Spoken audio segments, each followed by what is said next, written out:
What's the difference between optimizing for Google and optimizing for LLMs?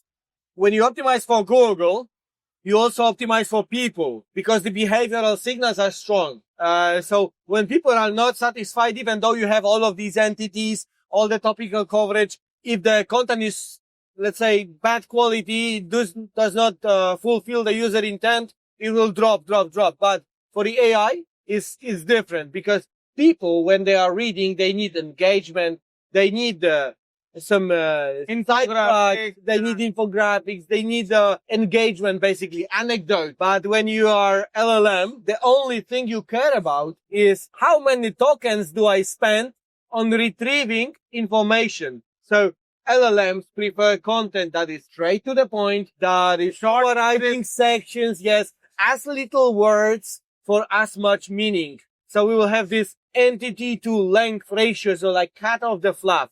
That will be a difference between optimizing for Google, because Google is behavioral signals as well. LLMs do not care about behavioral signals. There are no page visits. There is no bounce rate. There is no dwell time. But they take everything from Google stock. So ultimately, you have to do all of these things. Yeah. I mean, doing good SEO is also doing you good in LLMs. But if you prioritize LLMs, you can actually sacrifice a little bit of Google to be top in the LLMs. And I think it will be in the nearest future, we will be start looking for a balance. How much do I get from Google? How much do I optimize for people? How much do I optimize for LLMs? Got it. Obviously, Server is introducing these tools in the nearest future. So, and again, this podcast is not paid by Surfer. So again, this is complete raw and genuine advice that we are giving you. Yeah. It's live and I can say whatever I want.